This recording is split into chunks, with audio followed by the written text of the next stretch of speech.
Okay, so today I got a good part of the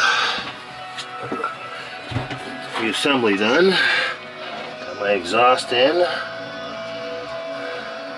new pipe out, white hose is my manual pump, I got vent hose, new throttle cable, just about to reinstall the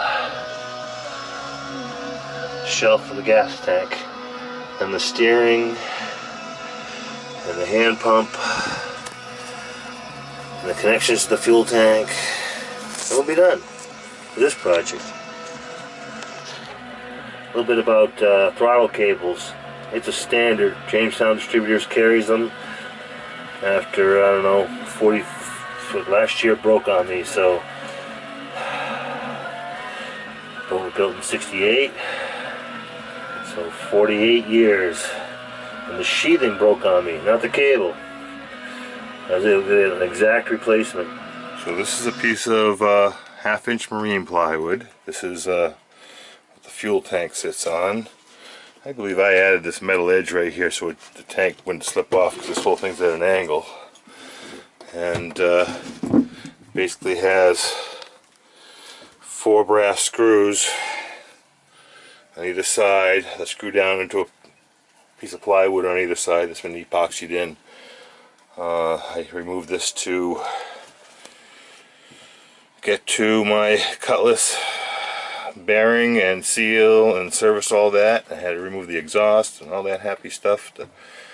But this was like the last piece to go back in, this and the steering, pulleys and shivs and cables. But I'm about to install this shelf and then the tank. Just installed the tank shelf. Now on the tank straps, which are galvanized strapping, which I actually installed 13, 14 years ago when I did this last. That's what I had. I was in sheet metal business, and those are hang stock for 16 gauge hang stock for ductwork I used. Anyways, to make sure I don't get galvanic corrosion, I used this insulation anywhere that something might touch. I made sure the screws on the platform are set. I don't want anything that's not stainless touching this tank. Don't want any holes. Tank is original, boat's 1968, and inside the tank is beautiful. As you'll see, the outside showing a little bit of corrosion, but a little bit of green here and there, but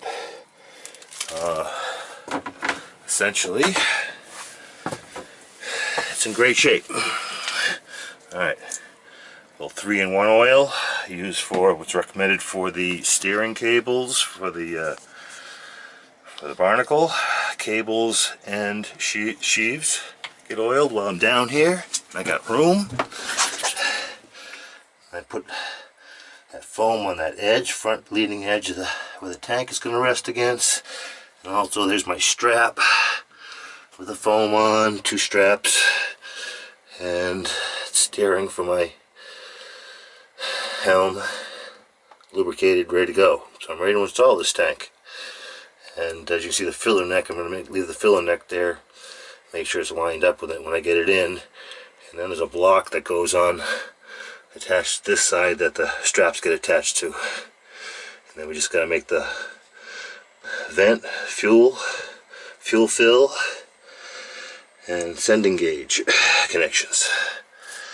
And this project will almost be done, and put the steering back together.